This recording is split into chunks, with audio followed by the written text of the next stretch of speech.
Flame union से क्या मोक्ष की प्राप्ति संभव है? हेलो फ्रेंड्स, टॉपिक बहुत इंटरेस्टिंग है। ट्विन फ्लेम यूनियन से क्या मोक्ष मिलता है?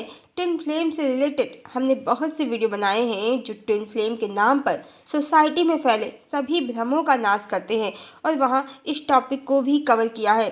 पर जैसा कि ये कलयुग और सतयुग का संधिकाल है, बहुत विषम समय है, इसलिए इस समय बहुत सी विचारधाराओं का आपस में टकराव होकर ही रहेगा, जो हो भी रहा है।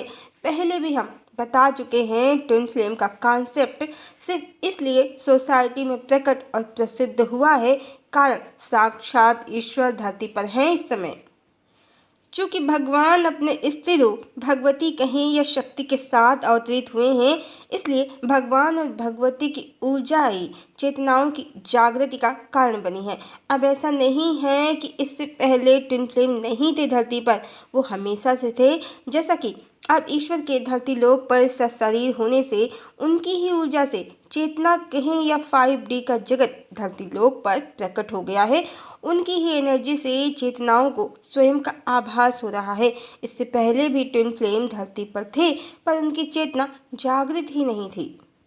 भगवान श्री कृष्ण ने श्रीमद् भगवद गीता में अर्जुन से कहा है कि तेरे और मेरे हजारों जन्म इससे पहले भी हो चुके हैं, तुझे स्मरण नहीं है, पर मुझे सब ज्ञात है। ऐसा नहीं है कि इससे पहले हम नहीं थे या हम इसके आगे नहीं रहेंगे। तो ट्विन फ्लेम तो हमेशा से ही धरा पर है, और ये भी जाने कि ट्विन फ्लेम कोई विशेष फ्लेम नहीं होते हैं। हर जीवात्मा की तरह ये भी सामान्य जीवात्मा ही होते हैं, और हम पहले भी बता चुके हैं कि चेतना का कोई डिवीज़न नहीं होता है। आत्मा का आधा हिस्सा जैसा कुछ नहीं होता है। पूर्णमदः पूर्णमिदं मंत्र से पूर्णतया 1000% प्रमाणित है, आत्मा का आधा हिस्सा कभी नहीं होता है। हर जीवात्मा पूर्ण होती है, हर जीवात्मा परमात्मा का पूर्ण प्रतिबिंब होती है, और परमात्मा सबका मूल स्वरूप। इसी मूल स्वरूप को स्वयं को पाना होता है, और हर चेतना स्वयं की फेमिनाइन और मैस्कुलाइन एनर्जी या शक्ति और शिव को संतुलित करके जागृत करके स्वयं की चेतना में ही परमात्मा को प्राप्त करती है, अपने मूल स्वरूप को प्राप्त करती है, जो मोक्ष की स्थिति है। और जो समाज में ट्विन फ्लेम हैं, तो जाने कि एक से ज़्यादा भी होते हैं। कभी कभी चेतना का कोई डिवीज़न नहीं होता है, इसमें चक्रों की स्थिति बस लगभग एक जैसी होती है। बिल्कुल भौतिक जगत में जैसे दो जुड़वा संतानों की शक्लें, उनके हाव भाव एक दूसरे से मिलते जुलते हैं, बिल्कुल वैसे ही, पर फिर भी वो दो अलग अलग व्यक्तित्व हैं, ये भी सत्य है। और इसीलिए कभी कभी लोगों को फॉल्स ट्विन भी मिलते हैं। फॉल्स ट्विन क्या होता है? लगता है ट्विन फ्लेम है, पर जब असली ट्विन फ्लेम मिल जाता है तो फॉल्स हो जाता है। जबकि सत्य ये है कि यदि उससे भी ज़्यादा चक्रों की समानता की स्थिति वाला मिल जाए तो वो भी फॉल्स हो जाएगा। सब चक्रों की स्थिति का समीकरण है, अन्य कुछ नहीं। मूल चेतना एक ही है, जो बिना डिवाइड हुए सभी जीवात्माओं में शिव और शक्ति की कंबाइंड ऊर्जा का रूप लेकर प्रकट या प्रकाशित होती है। इस तरह किसी का सिर्फ एक ही ट्विन फ्लेम भी हो सकता है और कई भी। परमात्मा की जीवात्माओं को रचने की क्षमता अनलिमिटेड है, असीमित है।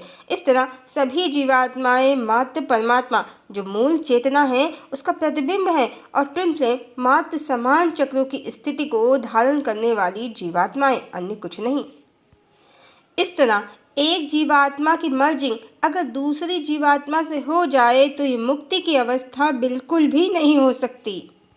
प्रतिबिंब या छाया का प्रतिबिंब या छाया से मिलना मुक्ति बिल्कुल भी नहीं है। हर स्थिति में यदि मुक्ति या मोक्ष की कामना है तो फिर ट्विन फ्लेम से यूनियन के स्थान पर स्वयं की चेतना में जो शक्ति और शिव हैं, जिससे जीवात्मा का कारण शरीर बनता है, उनका ही यूनियन करना होगा। ध्यान रहे, हर जीवात्मा शिव और शक्ति की फ्लेम से बनी है, और ये दोनों फ्लेम ही परमात्मा की फ्लेम है। इस तरह हर जीवात्मा स्वयं ही ट्विन फ्लेम है स्वयं की। क्योंकि शिव और शक्ति की फ्लेम स्वयं ही दो फ्लेम मैस्कुलाइन और फेमिनाइन का ज्वाइंट रूप है, एक या संयुक्त रूप है। इस तरह हर जीवात्मा स्वयं की ट्विन फ्लेम है और स्वयं को प्राप्त करना ही, अपना सत्य स्वरूप जानना ही मोक्ष है, जिसे आध्यात्म की भाषा में आत्म साक्षात्कार या अहम ब्रह्मास्मि की संज्ञा दी गई है। बाकी यदि कोई चाहे तो जैसे संसार में पति पत्नी प्रेमी प्रेमिका घूम रहे हैं, तो ट्विन फ्लेम भी एक सुखी जीवन प्राप्त कर सकते हैं। पर इसके लिए आत्मा के स्तर पर स्वयं को प्योर करना होगा, तभी सफल प्रेम कहानी हो सकती है ट्विन फ्लेम की। अन्यथा यदि आत्मा कहीं या हृदय प्योर नहीं है, पवित्र नहीं है, जागृत नहीं है, तो ये ट्विन फ्लेम की अनअवेकन या इम्प्योर फॉर्म है। इस स्थिति में न तो ट्विन फ्लेम मिलेगा न परमात्मा। और ये भी सत्य है कि जो आत्म तत्व की जागृति के मार्ग पर निकल पड़ते हैं, तो फिर चेतना की जागृति होने से ट्विन फ्लेम को पाने का भ्रम ही समाप्त हो जाता है और अल्टीमेट ट्रुथ स्वयं को प्राप्त करने की, या कहें कि भगवत स्वरूप प्राप्त करने की प्यास उत्पन्न हो जाती है, जैसे सूरदास को हो गई थी, संत हरिदास को हो गई थी, मीराबाई को हो गई थी। और जिनकी भी चेतना संतों की चेतना के स्तर तक जागृत हो जाती है, तो वो इस सत्य से पूर्णतया परिचित हो जाते हैं कि सब में एक ही मूल चेतना प्रकाशित हो रही है, कोई मुझसे भिन्न है ही नहीं। फिर ऐसी जागृत चेतना के लिए ट्विन फ्लेम, सोलमेट, कार्मिक, ये सारे कॉन्सेप्ट प्ले ग्रुप के खिलौनों से ज़्यादा इम्पॉर्टेंट नहीं हैं।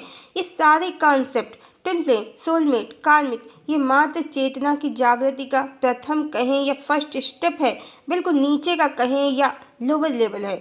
पर चूंकि समाज में ये कॉन्सेप्ट अभी नया नया ही एक्सप्लोर हुआ है, तो इसको जानने वाले स्वयं को ज्ञानी, महाज्ञानी समझ रहे हैं, जबकि आध्यात्म के स्कूल में उन्होंने अभी एडमिशन भर लिया है। ये सत्य है।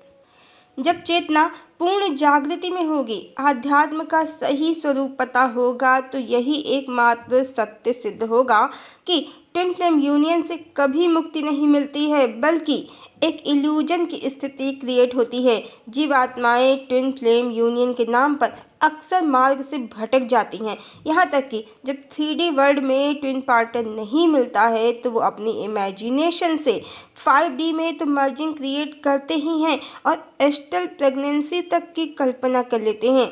जबकि कोई प्रतिबिंब कहीं या जीवात्मा दूसरी जीवात्मा से मर्ज होकर नई जीवात्मा या प्रतिबिंब या छाया नहीं क्रिएट कर सकती है। जब भी किसी जीवात्मा का जन्म होगा, तो मात्र आदि शक्ति और परम ब्रह्म शिव और शक्ति के मिलन से ही होगा, मूल चेतना से ही होगा। प्रतिबिंब या छाया से छाया नहीं बनती है। अगर बनती है तो वो सिर्फ इल्यूजन होती है, सत्य नहीं।